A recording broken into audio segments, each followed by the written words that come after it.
La Biblia es el libro sagrado más buscado por la humanidad.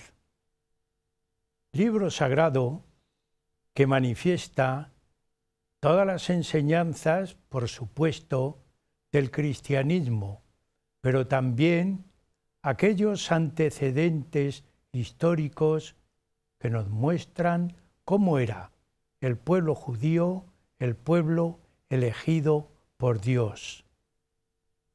Con la Biblia aparece un problema, un gran problema, la transmisión. El conocimiento es necesario. Por ese motivo hay que copiar para transmitir, fundamentalmente empezando por el Antiguo Testamento, que manifiesta cómo era el pueblo judío. Se hace en manuscritos. Manuscritos que la mayor parte de las veces se ilumina, se ilustra con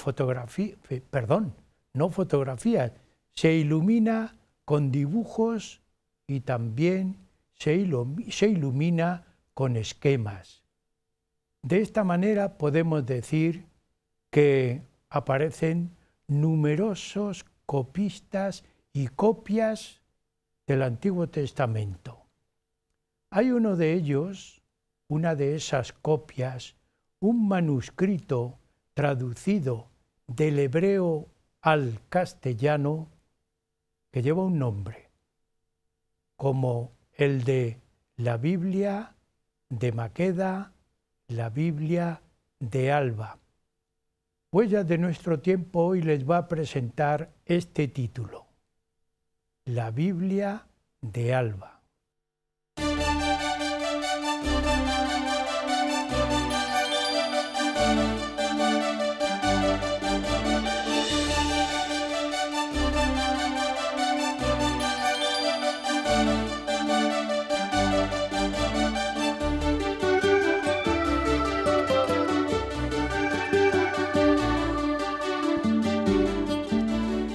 La Biblia de Maqueda, la Biblia de Toledo, la Biblia del siglo XV, también la Biblia de Alba. Este va a ser el tema de nuestro trabajo hoy, de nuestro programa Huellas de nuestro tiempo. La Biblia es, ¿verdad?, que piensan ustedes el gran libro, pues hay que reproducirlo lo mejor que se pueda. Hoy el trabajo que se va a exponer está ilustrado, está bellamente ilustrado para mejor comprender el texto.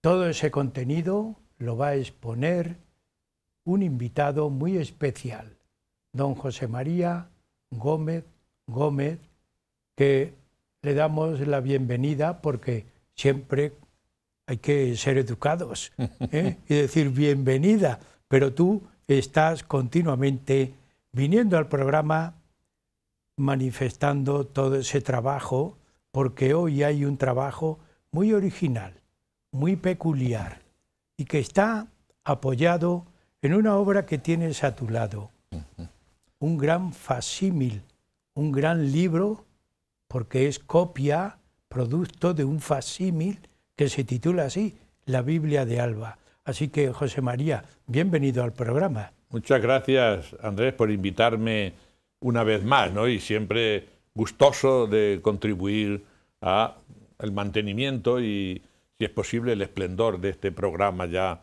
que es veterano aquí en Toledo. Así es, José María.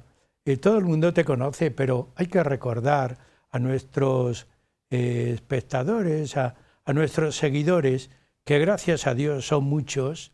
Hay que recordarles que don José María Gómez es, aunque jubilado, catedrático de Lengua y Literatura de bachillerato. Eso ya históricamente ha sido un honor, pues pertenecer sí. al cuerpo de catedráticos de bachillerato. Ya emérito, pero, sí. Pero bien, Sí, pero lo de profesor no se pierde, José María. Amigos, don José María Gómez Gómez, además es poeta. Es la nobleza de su persona, porque cada vez que hace un programa sale esa nobleza, la poesía. Así que, José María, con esa idea te invitamos siempre, no solamente para que expongas todo tu saber, trabajo e investigación, porque hoy traes un trabajo original y único, un manuscrito de hebreo, traducido del hebreo al castellano del siglo XV. Cuando me propusiste el trabajo, yo me quedé un poco sorprendido y dije, no conozco la obra, tengo que entrar en ella, porque vale la pena. Vale la pena también divulgar. Todo el mundo conoce cuando divulgamos la Biblia de San Luis, cuando divulgamos a Alfonso X, cuando divulgamos la Biblia políglota complutense, pero nadie se acuerda de esta Biblia, la Biblia de Maqueda. José María. Una gran desconocida, Así desgraciadamente. Pero, sí. ¿cómo se formó? ¿Cómo se elaboró este manuscrito?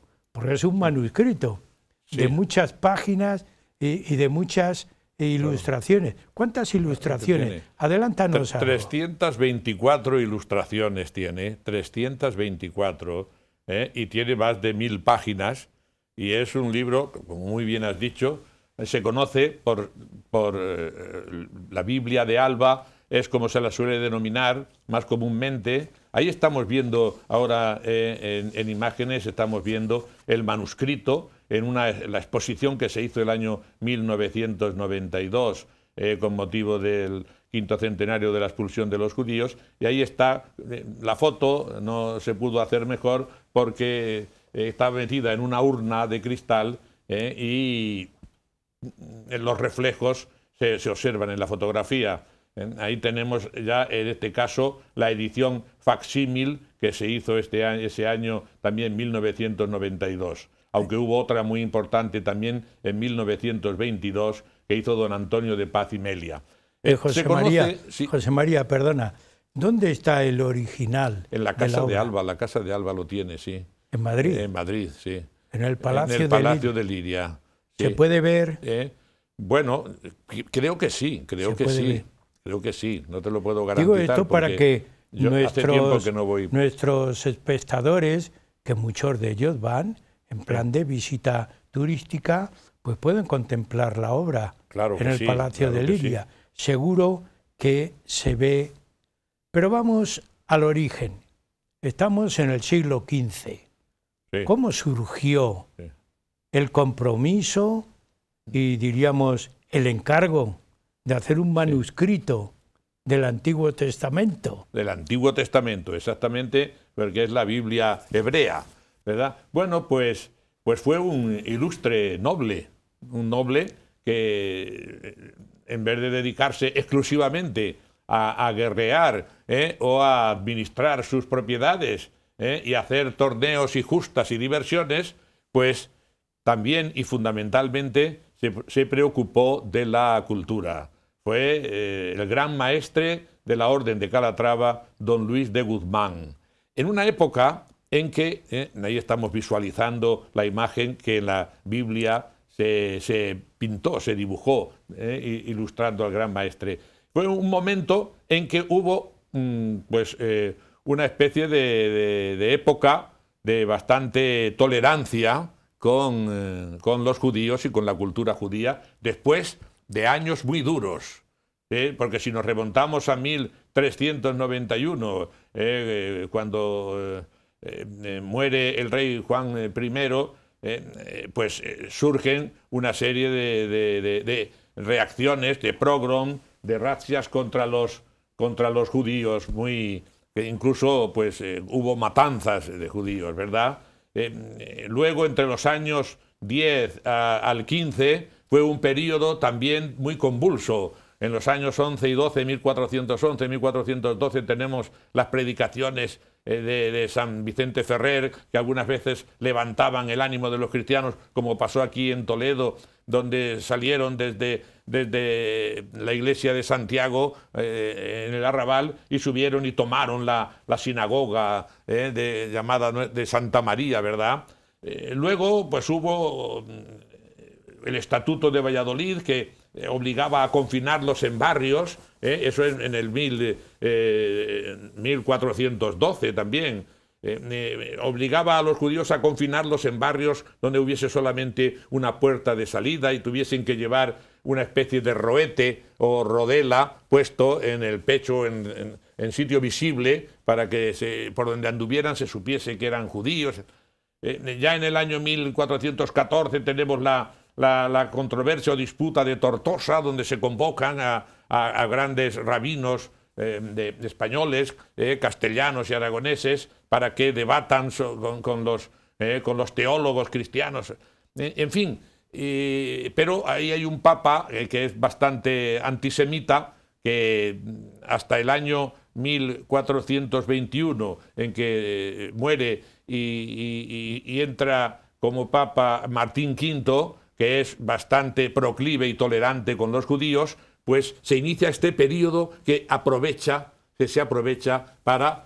No había que predicar contra los judíos, ni había que controversias, ni había que maltratarlos, ni nada de eso, ¿no? Y entonces, pues aquí en Castilla, este prócer, aprovechando esta circunstancia y quizá para dar muestra de esa tolerancia, encarga a Mosé Rabí Arragel de Guadalajara, de Guadalfayara, que se había mudado a vivir a Maqueda, porque este prócer, este gran maestre, era señor de Maqueda, que era un feudo de la Orden de Calatrava desde el año 1177. Y aunque su vida fundamentalmente discurría en Toledo, pero él pasaba muchas temporadas en el castillo de Maqueda, que estamos contemplando en este momento en las imágenes. Ahí es donde se fragua la traducción que hace este eminente judío, Mosé Rabí Ragel o Arragel. Por eso también la Biblia, aparte de ser llamada Biblia de Alba, por ser la propietaria, o Biblia de Maqueda, por ser el lugar donde se traduce, se llama también la Biblia de Arragel, por ser él el judío fundamental que la traduce, o también llamada la Biblia de la Concordia. Y eso tiene que ver con el sentido. Ahí tenemos al Mosén Rabí Arragel inclinado ante el rey don Juan II. Y si contemplamos, en su pecho está el roete o rodela que denotaba que se trataba de un judío, a pesar de ser un gran rabino. Y aquí estamos observando cuál fue el método de trabajo. En el centro tenemos al rabino Arragel. Y él se puso en contacto inmediatamente, por encargo también del gran maestre, con los franciscanos de Toledo, que tenemos a la izquierda, que es Fray Arias de Encinas, que era el prior del convento franciscano de Toledo. Todavía no existe San Juan de los Reyes. Sí. Todavía ellos están morando en lo que hoy es las concepcionistas. Bien. Y a la derecha, todavía, si volvemos a la ilustración anterior, tenemos a Fray Joan de Zamora, que es un dominico de Salamanca, profesor de la Universidad de Salamanca y del Colegio de San Esteban de Salamanca. Las dos grandes órdenes religiosas son las que van a leer y matizar la traducción y concordarla, porque la intención de la obra es que pueda ser leída igual por hebreos que por cristianos. De manera que ahí se van poniendo los comentarios. Arriba vemos en esta ilustración, arriba a mano izquierda, vemos cómo el gran maestre de Calatrava le da una carta a sus criados para que la lleven a Mosén Rabí Arragel, porque quiere hablar con él y hacerle la propuesta. Es que esta Biblia, además, tiene una curiosidad extraordinaria, que tiene un prólogo amplio donde el judío traductor procuró poner todos los pormenores de la confección de la obra y todas las comunicaciones. que se hacía con el gran maestre. La carta que le envió, primero solicitando la respuesta que él le dio, y todo el proceso que se siguió, lo podemos seguir perfectamente en el prólogo de esa edición facsímil, que tiene un estudio fundamental, hecho por esta señora especialista que hace un magnífico trabajo, Sonia Fellous. Esta señora hace un trabajo formidable en este libro que se publicó el año 2001 sobre todo el proceso, y en él se incluyen preciosas ilustraciones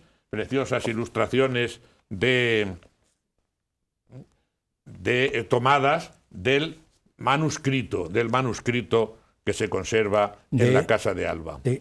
Y también de la edición facsímil. De la edición facsímil que se hizo. Que es que hay dos. La que ha divulgado, ¿no? Eso es. Una se hizo en 1922 con motivo del 5º centenario de la confección de la obra, que fue entre 1422 y 1433. 11 años llevó hacer la obra, ¿no? Luego estamos conmemorando el 6º centenario. Nos vamos a centrar un poco. El autor es el judío Arragel. Exacto. El promotor, el maestre de la Orden de Calatrava. Una obra, tú has dicho, para que pudiera ser leída por hebreos y cristianos. Exactamente. Por eso la llamamos la Biblia de la Concordia. Bien, también. Y tiene ahí, en la figura que hemos visto, reproducido en pantalla, los podemos llamar correctores o... No, esos son los colaboradores que tenían que leer la obra y añadir los comentarios o contrastar con él los comentarios cristianos católicos. Es decir, comentaristas también, de la obra, ¿no? También, sí. Aunque toda la redacción la hacía él, pero ellos, hay en los aspectos o en los momentos o en las interpretaciones divergentes, fundamentalmente divergentes, ¿verdad? Ahí se añade también, se pone la interpretación hebrea y a su lado la interpretación cristiana. En muchos de los aspectos, de los momentos de los profetas o de los episodios, no hay ninguna controversia. Pero en aspectos ya que afectan a la teología, si hablamos, por ejemplo, hay uno que es clave, la venida del Mesías. Ahí son completamente divergentes, pues se coloca la opinión hebrea y a su lado la opinión cristiana. Por ejemplo, la Santísima Trinidad, sobre la Trinidad, que los hebreos... Una opinión que podemos decir, puede ser esta Biblia, si no un antecedente como tal, pero sí un trabajo previo que se va produciendo, si nos ponemos en Alfonso X como un punto de partida, sin duda, por poner claro. algo, su primo, la Biblia de San Luis, perfecta, por llamarla de una manera esa es francesa, general. Esa es francesa, esa está pero en Francia. sin embargo, todo lleva un camino a la Biblia de Cisneros. Podemos decir que, porque la Biblia políglota también es comentarista, ¿no? No, más bien es la edición de los textos, depuración de los textos en hebreo, en griego y en latín. Y no hay comentarios. Propiamente no hay comentarios, sino pero se está siguiendo. En las podemos hablar lenguas, de una línea que se va manteniendo. Sí, de grandes obras sobre la Biblia, evidentemente. Digo esto para situar la obra que tenemos hoy en el estudio, la Biblia de Maqueda, porque si no, diríamos, este es un capítulo aparte. Va siguiendo esto. Hay como, diríamos, en el mundo cristiano, en el mundo religioso de la Edad Media, que culmina con el Siglo de Oro, este proyecto y además este empeño de traducir y de apoyar con miniaturas, con dibujos. Esta es una claro que tarea de Europa incluso, ¿verdad? Claro que sí, lógicamente. Pero fundamentalmente España. Sí, sí. Esta obra es única. Esta obra es una maravilla y podemos considerarla ya un gran epílogo o colofón de la Escuela de Traductores de Toledo. Precisamente el mismo Mosé Rabí Arragel expresa, ahí tenemos, es curioso porque en este episodio de Josué en la matanza de los reyes, ahí al lado de la figura, a mano izquierda, están señalados los nombres de los reyes, ¿no? Y hay uno que resalta un poco más, ¿no? Y entre ellos había un rey de Maqueda, Maqueda, que es una ciudad bíblica, que inmediatamente el judío Arragel identifica con la Maqueda de Toledo, con lo mismo que Toledot, que significa fundación de muchos, también se identifica con nuestra Toledo, y Sefarad, lógicamente, Sefarad con España, ¿verdad? Fijaos qué belleza las ilustraciones, fijaos qué belleza las ilustraciones y cómo, bueno, pues alrededor se van poniendo los textos de las traducciones y ahí tenemos al rabino dando lección, explicando un poco la Biblia. Me parece que es Esdras, el profeta, ¿verdad? Muy bien, y aquí tenemos a Elías que está cuando la elección de Eliseo, ¿verdad? Elías, y bueno, y aquí la conducción del arca, por David, en fin, son unas ilustraciones verdaderamente preciosas, ¿no? Lo que quería yo resaltar es el orgullo de este judío que se siente, bueno, pues honrado de traducir esta obra, y además le dice al prócer, al noble, que los mejores maestros y los más entendidos en la Biblia son los judíos, los maestros y rabinos de Castilla, y que la interpretación que se sostiene ahora en el mundo judío, desde el momento de la dispersión, es, digamos, la maestría, la interpretación, la autoridad de los maestros rabinos castellanos. Dice así, y voy a leer este texto precisamente: así, Señor, en vuestro placer por mi venida a vuestra tierra, y sobre todo los magnánimos reyes y señores de Castilla, a quienes mucho plugo, aunque los sabios cristianos fuesen los señores y tuviesen un dominio sobre la nación israelita, dándoles lugar a que fuesen sabios, aceptándolos siempre con clemencia y misericordia, concediéndoles mucho honor. Y es verdad que a través del honor del súbdito se manifiesta el honor del gobernante. Esta superioridad, los reyes y señores de Castilla la tuvieron porque sus súbditos judíos, recordando la grandeza de sus señores, fueron los más eruditos, los judíos más venerados de cuantos hubo en el reino de la dispersión, debido a 4 superioridades: el linaje, la riqueza, cualidades del corazón y ciencia. Y los reyes y señores de Castilla siempre hallaron que todo o la mayor parte de lo que nosotros, los judíos, hemos glosado en relación con la ley o con sus leyes, derecho y otras ciencias, fue hallado hecho por los sabios judíos de Castilla. Y hoy en día, los judíos de todos los reinos de la dispersión se rigen por su doctrina. Bueno, esta es una declaración extraordinaria, maravillosa, de defensa de los reyes de Castilla como protectores de los judíos, y que los judíos de Castilla eran los más sabios de todos los judíos dispersos por el mundo, que se regían por la doctrina ortodoxa judía propia, que era la que mantenían los judíos de Castilla. Pero ahí también hay ayudantes castellanos y toledanos. Sí. En los miniaturistas. También, esos los miniaturistas son todos, porque cristianos, y son franciscanos, aquí de Toledo, dirigidos por el propio judío Arragel, y por Fray Arias de Encinas. Porque la Biblia también se puede llamar la Biblia de Toledo, muy justamente. Biblia de Maqueda y de Toledo. Se tradujo en Maqueda.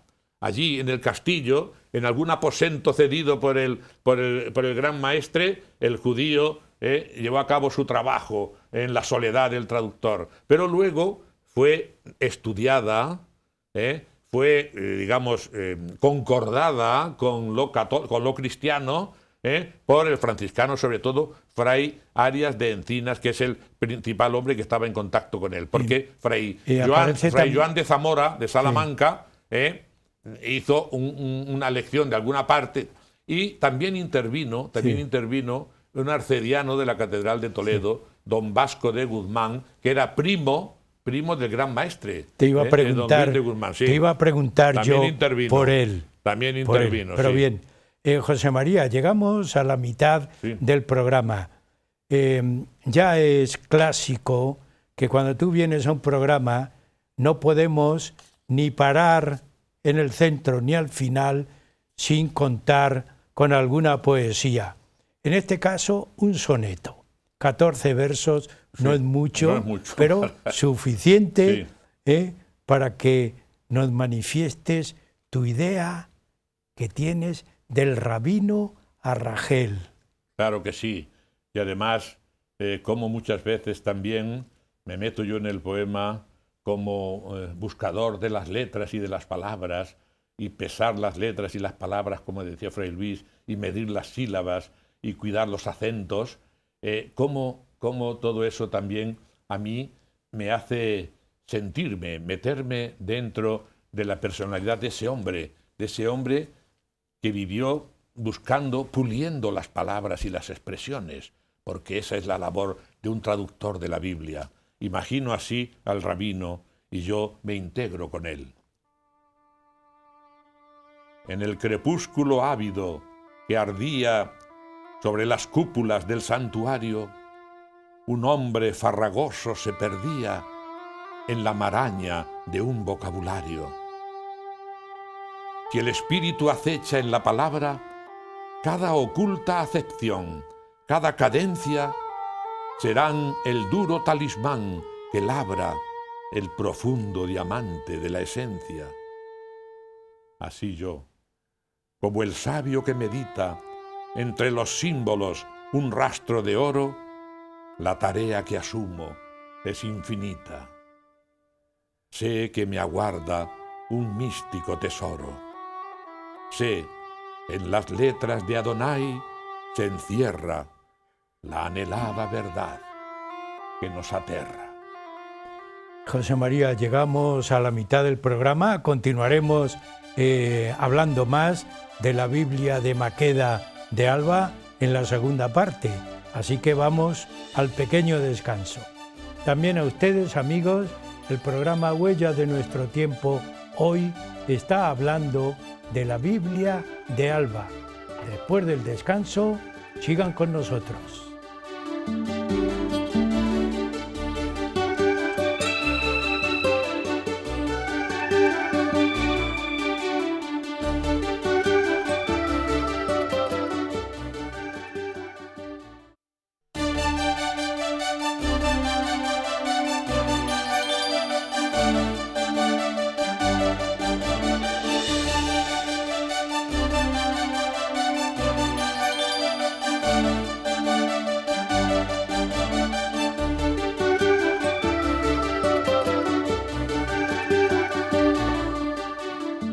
La Biblia de Alba, la Biblia de Maqueda, la Biblia de Toledo es el contenido del programa Huellas de Nuestro Tiempo que les estamos ofreciendo.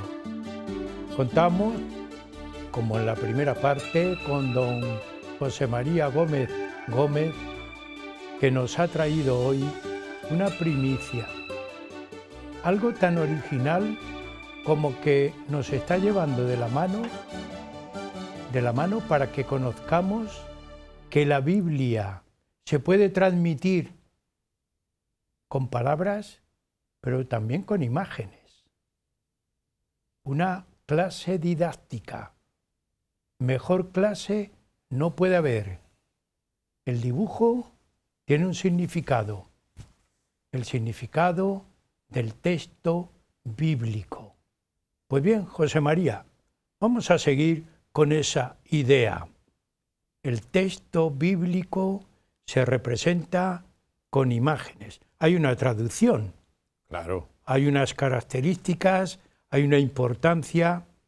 ¿Cómo podemos un poco analizar toda esta idea? Hay que considerar que traducir, y sobre todo traducir un libro tan complejo como es la Biblia, y sobre la que ha habido tantísimas interpretaciones, traducir es obra muy atrevida, ¿no? De un sabio en este caso, como fue Moshe Rabí Arragel.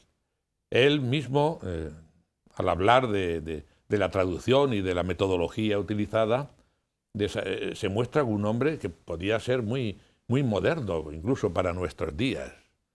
Observa en primer lugar cómo las lenguas suelen tener términos equívocos, es decir, que pueden dar lugar a errores, y que hay que ser muy perspicaz y muy buen conocedor de la lengua, y muy buen conocedor de la lengua original y de la lengua a la que se va a traducir, para escoger el término que se adapta perfectamente, sobre todo en un libro tan delicado como es la Biblia y tan susceptible de interpretaciones.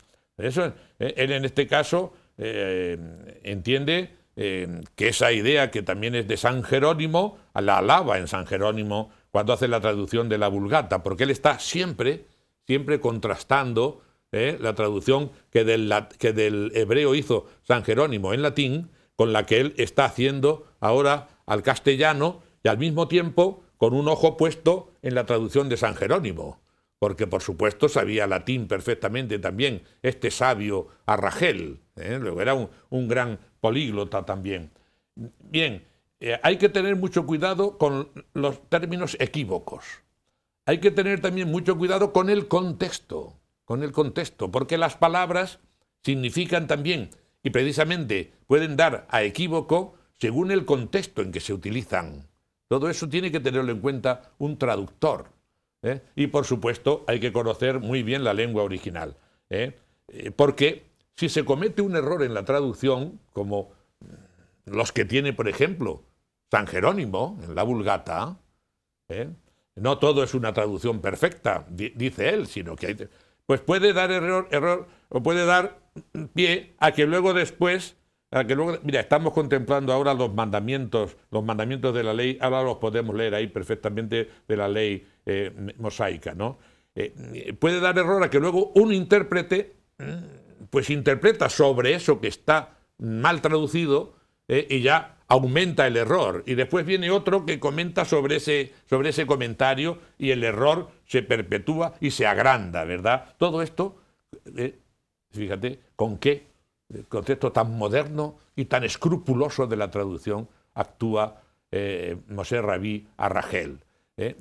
Y él, bueno, pues lo hace en un sabroso castellano, que era ya su lengua, porque ya el hebreo también es su lengua, pero digamos que la lengua social en la que él se manifiesta es el castellano, y aparte el conocimiento, repito, del latín y de San Jerónimo. Esa es la gran... y luego pues vemos cómo está adornada, con qué belleza, esa letra inicial que es una V, porque es la visión de Isaías, me parece que comienza visión de Isaías, ¿verdad? Y toda esa filacteria que hay a la izquierda, adornada de esos elementos vegetales y animales, que todo eso embellece el texto, ¿no? Pero sobre todo esas viñetas representativas, esta que hemos visto que es fundamental, que es la del encargo de la traducción. José María, sí. Entonces, tiene una gran importancia esa exégesis comparada que tú estás analizando. Sí. Es decir, esto puede ser tomado del antecedente de la Escuela de Traductores de Toledo. Este trabajo. El trabajo como traducción, sí. La exégesis es algo que ahora le pide este noble y en la que van a colaborar las órdenes, los frailes de Toledo, ¿verdad? Que va a ser el comentario sobre todo de los pasajes divergentes. Donde no hay divergencia en la interpretación, no es necesario nada más que poner la traducción, porque esa traducción es asumida tanto por los hebreos como por los cristianos. Pero en los aspectos en los que hay divergencia, ahí es donde se extiende y pone él el comentario del Talmud, el comentario de, por ejemplo, utiliza mucho a Neheménides de Gerona, un gran rabino también, antecesor, que hizo importantes comentarios de la Biblia. Él utiliza muchos comentarios y autoridades porque es un hombre de una sabiduría enciclopédica. Arragel es un Alfonso X el Sabio, pero multiplicado, ¿no? Y entonces, sin embargo, tiene que añadir, tiene que colocar luego al lado el comentario cristiano. A veces brevemente, pero se coloca. Por ejemplo, en algunos aspectos que podemos ver, como por ejemplo la venida del Mesías.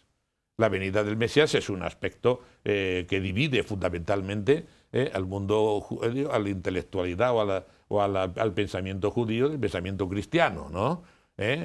Para los judíos todavía no ha venido el Mesías. Ellos esperan el Mesías como un rey liberador, ¿verdad? No admiten que el Mesías pueda ser Dios y hombre, ni nada de eso, ni por supuesto, ni admiten que el Mesías pueda ser maltratado, derrotado, crucificado, humillado, etcétera, etcétera, ¿no? Y que traiga la doctrina del valor del sufrimiento, del valor de la pobreza, cuando para ellos fundamentalmente el Mesías debe ser el hombre poderoso y rico, bendecido por Dios, que viene a liberar a su pueblo, a restablecer la gran monarquía, la monarquía de Israel, etcétera, etcétera. Sin embargo, inmediatamente al lado pone, como para los cristianos, el Mesías es Jesús, el Cristo, el escogido, que vino eso, aquí. ¿Y quién lo pone? ¿Él mismo? Él ¿no? lo pone, sí, él lo redacta todo, sí. El comentario es único. Lo que pasa es que todo eso está claro, que está avalado, ¿no? Porque luego tuvieron que leerla, claro, y hablar mucho con él, ¿no? Hablar mucho con él, para colocar todos estos. Para que pusiera la terminología adecuada, ¿no? Exactamente. En esto tendrían que ser muy minuciosos. No, si pudiéramos leer todo el libro, veríamos con qué minuciosidad está el término, ¿no? Sí. Por ejemplo, al hablar de la Santísima Trinidad, Trinidad, que es también un dogma o es un aspecto teológico que es muy divergente, ¿no? Para los judíos es un Dios único, Adonai, pero para los cristianos sabemos que es un Dios único también, pero en tres personas, ¿no?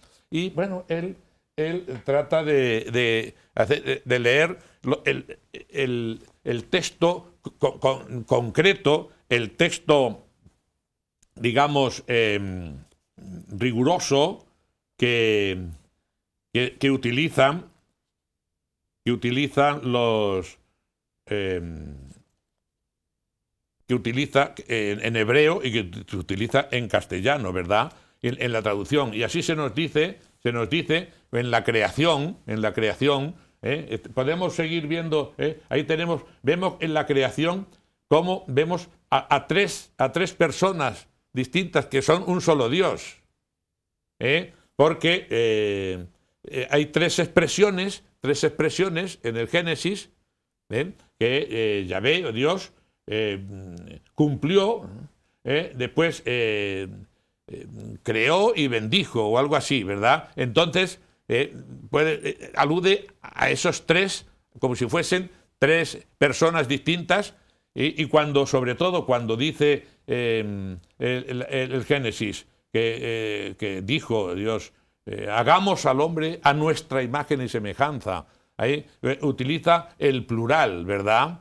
El mundo hebreo pues lo interpreta como si estuviese hablando con los ángeles, lo cual molestaría mucho a los ángeles, diría, de que concediese al hombre la misma semejanza que a sí mismo Dios, ¿verdad? Sin embargo, los cristianos sustentan, ahora hablaremos de Enoc, que estamos viendo en este momento, sin embargo, para los cristianos ese hagamos pues es interpretado como que Dios es trino, ¿verdad? Y que son las tres personas al tiempo las que, siendo un solo Dios, hacen al hombre, ¿verdad?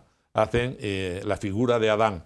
El pecado original, ahí también hay una divergencia importante, ¿verdad? Hay una divergencia importante. Para los hebreos, Dios fabrica al hombre del barro de todas las faces de la tierra, es una de las interpretaciones, de modo que donde quiera que muera cualquier hombre, la tierra lo acepta ya y lo perdona, de alguna manera, ese pecado original. Sobre todo, hay otra versión que dice que Dios hizo al hombre del barro, y en ese lugar es donde luego se hizo el templo de Salomón, el gran templo, ¿no?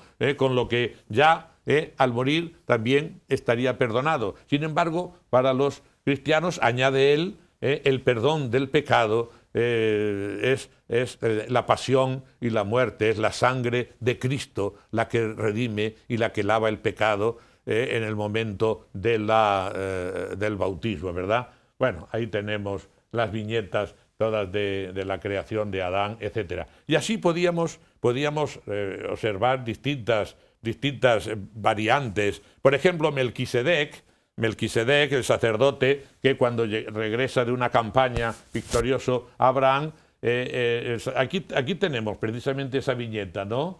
Abraham y Melquisedec, ¿verdad? Dice, de cómo Melquisedec a Abraham pan y vino ofreció, ¿verdad? Y bueno, pues eso que es pues una simple, digamos, interpretación de que, claro, eso era un obsequio por su victoria. Sin embargo, para los cristianos es un símbolo del sacerdocio. El sacerdote es de la estirpe de Melquisedec, es el nuevo Melquisedec. ¿Quién es el sacerdote? El que ofrece el pan y el vino. Fundamentalmente esa es la esencia, digamos, teológica del sacerdocio, ¿no? El que ofrece el pan y el vino. Y habla entonces también de la transustanciación en este caso, etcétera, que todo eso es cristiano frente, digamos, a... podemos ver algún pasaje más, sí.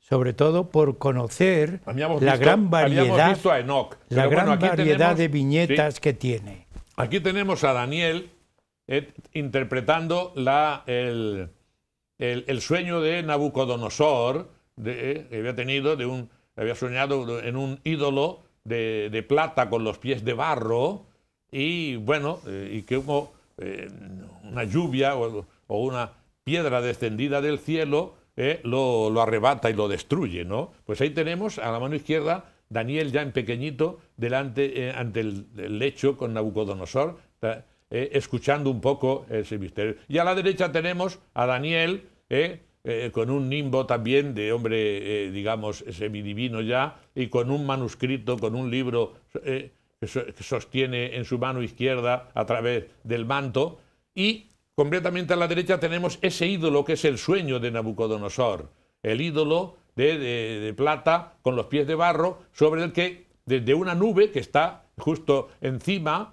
una nube azul de la que caen como unas...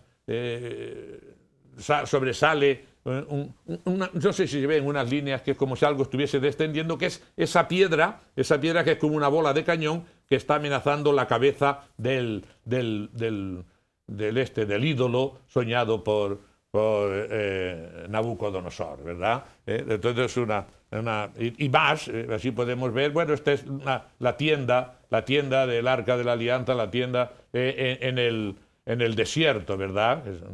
una esta sincrética de todo ello, ¿verdad? José María. Ahí tenemos a Enoc. Sí. Enoc, que fue arrebatado por los ángeles y llevado al cielo. Lo mismo que Elías también. Pues estos personajes enseguida se añade, por ser buenos hombres, por ser, y Dios les premia con eso, pero se añade que para los cristianos son un sentido figurado de la ascensión de Cristo a los cielos, ¿verdad? Y así se van comentando pues divergencias. Bueno, esto es Moisés, que ha sido sacado de las aguas y amamantado por la hija del faraón. Por ejemplo, sí, ¿te parece en esta última parte, José María? Porque, claro, hacer las 324 miniaturas es imposible. Pero bueno, se han mostrado los personajes fundamentales que aparecen en el Antiguo Testamento en nuestra Biblia.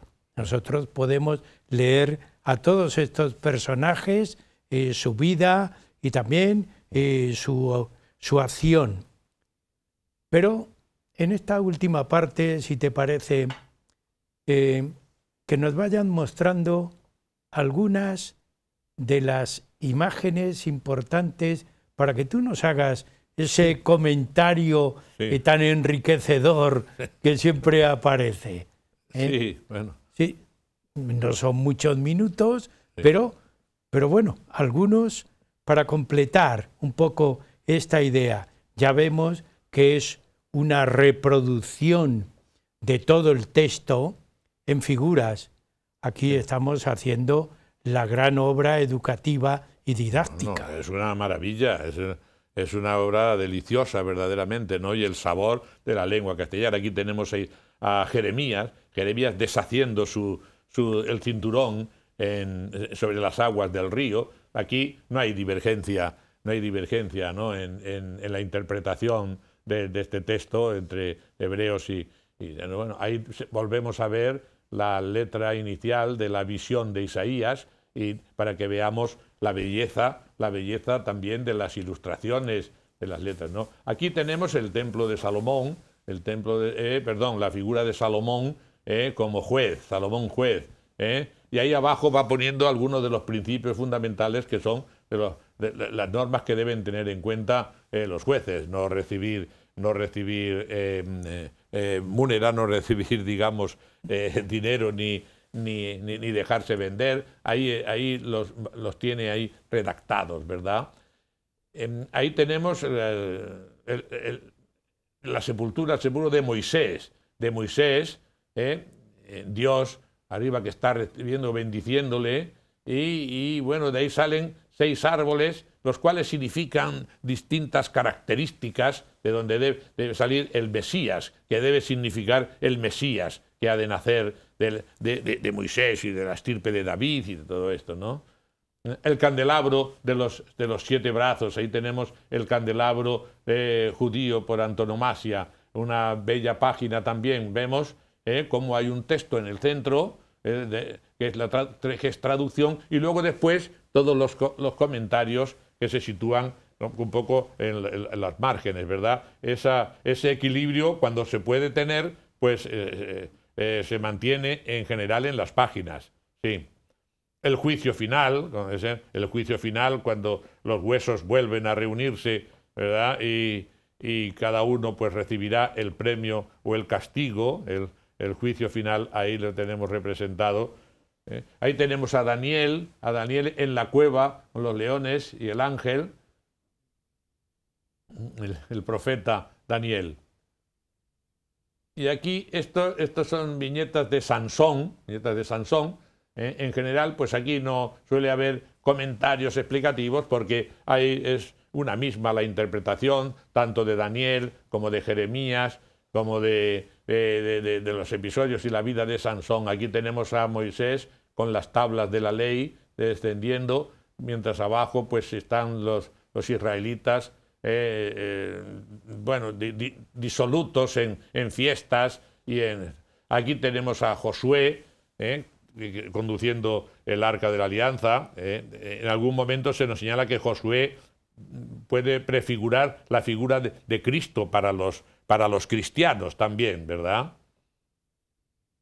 Bueno, aquí tenemos el episodio de Yael y Sísara, al rey Sísara, y Yael está ahí en la tienda clavándole, ahí lo tenemos más claro en esta, ella está clavándole con una estaca, le mata así, clavándole una estaca en la cabeza por el oído, ¿verdad? Y aquí el episodio de Gedeón y los madianitas, ese episodio que cuando estudiábamos historia sagrada nos llamaba la atención, como Gedeón, con un grupo reducido, pero con los cuernos de guerra alrededor del campamento, alborotando y con cántaros con teas encendidas, que ahí se observan en los dibujos, como, bueno, pues totalmente armaron un revuelo tremendo y en las tiendas de noche, desorganizado, los madianitas fueron derrotados. En fin, José María, hay algo podíamos, que nunca se dice en los manuscritos y se da como menos importante. Tendríamos que ver en algún momento el estilo calígrafo de la letra. Sí. Ahí hay unos pendolistas muy originales, porque solamente destacan los dibujantes, son los llamativos, ¿verdad? Sí, claro. Pero el que hace una letra que tiene que ser igual en tamaño que la otra y que la otra, y que le tiene que dar una belleza a la vez de entendimiento, esto yo creo que hay que resaltarlo. Y se lee perfectamente. Esta preciosa ilustración es la de la reina Esther, que es hija de Mardoqueo, y es reina al casarse con Asuero, con el rey Asuero, ¿verdad? No, sí, el texto se lee bien. Hombre, no vamos a decir que lo puede leer un profano, porque es una letra tipo gótico francés, de las que desde Alfonso X el Sabio pues se generalizaron, se fueron generalizando, ¿verdad? Y bueno, pues se lee muy bien. Bueno, aquí tenemos esta página, como en el centro, mejor en la imagen anterior, ahí tenemos los mandamientos. El primero, yo soy Adonai, yo soy el Señor, yo soy Dios. El segundo, no tengas otro Dios. El segundo mandamiento. El tercero es no jures en vano. El cuarto, honra o guarda el sábado. El quinto, honra a tu padre. El sexto, no mates. El séptimo, no forniques. El 8, no furtes, no robes. El 9, no levantes falso testimonio, no testimonies falso. Y el 10, no codicies. Hay una poca variación con la enumeración de los mandamientos cristianos, pero ahí tenemos y se lee perfectamente. La lectura, sí, aún en un castellano del siglo XV, es legible. Claro que sí, es muy legible. Se entiende. Sí, se entiende perfectamente. Se entiende. Sí. Yo te he dicho lo de las letras porque a mí me llama la atención. Es que hacer una letra de esa supone ser un buen escritor. Claro. Porque tiene belleza la letra. Tiene unos rasgos, y se ganaban la vida, se ganaban la vida. De ellos fue Fray Hernando de Talavera. En su adolescencia fue enviado desde Oropesa y Talavera por el conde de Oropesa, que era su protector, pues fue enviado a Barcelona a estudiar letra gótica y a aprender caligrafía. Y con eso luego se ganó la vida en Salamanca cuando estudiaba en la universidad, aparte del dinero que le enviase, que le propiciase su señor protector, conde de Oropesa, señor de Oropesa. Él también se dedicaba a enseñar a sus compañeros la caligrafía. Por eso los textos escritos por Fray Hernando de Talavera son de una perfección asombrosa. Se leen magníficamente. Y y puedes seguir como si lo estuviésemos leyendo hoy día. Sí. Los textos que... Y aquí pasa lo mismo. A mí ¿no? me atrae Sí. la letra tanto como el dibujo. Sí, sí, Los sí. dos tienen también su expresión artística, tanto uno como otro, pero el conjunto Sí. es bello. Estamos viendo ahí páginas enteras, Claro el dibujo, como sí. eso, la letra, ¿verdad? Con esa caída que donde tiene. habían de ir los textos, bueno, pues se cuadriculaba el espacio, con una dibuja o un rasgo que luego podía borrarse fácilmente. Sí. De ahí que esa sensación lógica, de esa rectitud de todas las líneas, es porque estaban perfectamente cuadriculadas. José María, yo con la obra estaría sin tiempo. Sí, es verdad. Con sí, esta sí. obra, vale la pena. Pero bueno, tenemos que terminar. Y siempre es de obligado cumplimiento, teniéndote a ti en el estudio, el poema final. Así que es un compromiso que tú adquieres cuando Sí, vienes sin duda. al programa. Así que vamos a terminar el programa con ese poema. Y lo voy a hacer dedicando este poema al mundo hebreo español, a Sefarad. Sefarad, ¿y qué fue Sefarad? Y en definitiva, lo que significa para mí Sefarad y la herencia de Sefarad.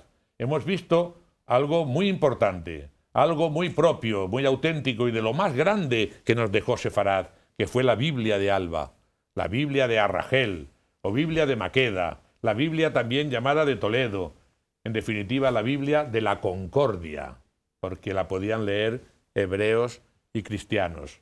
Yo voy a leer estos versos que me inspira la cultura hebrea en España, Sefarad. En el arduo cristal de la memoria, que refleja el caudal de nuestra historia, ¿cuántos nombres te evocan, Israel?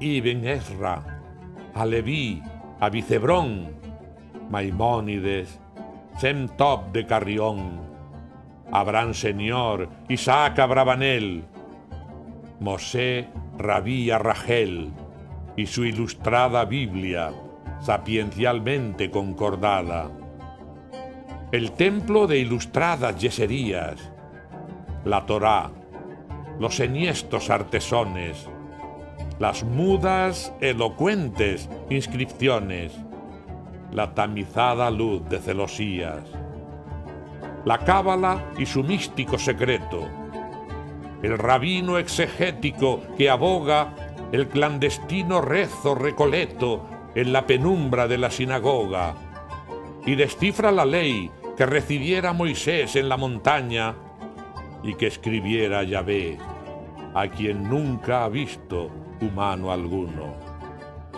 La judería y su perfil austero, el día del perdón y del ayuno, el sagrado Sabbat, las 7 velas, el Pesaj y la Pascua del Cordero, las luminarias y las cabañuelas, pero también la angustia, el ciego miedo, la dolorosa diaria vividura, la diáspora, el exilio que perdura, la llave de una casa de Toledo.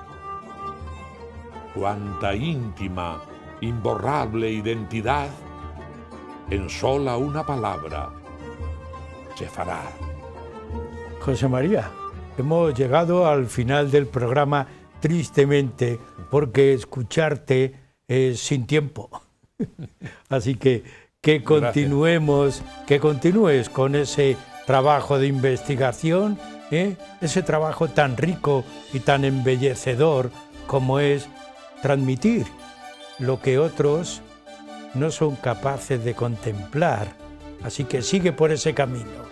Y para que nuestros espectadores continúen con nosotros, les diremos, hay que contemplar también cuando viene don José María Gómez al programa, porque nos deja la poesía en el ambiente, en el aire. Así que, José María, muchas gracias. Y también a ustedes, hasta el próximo programa.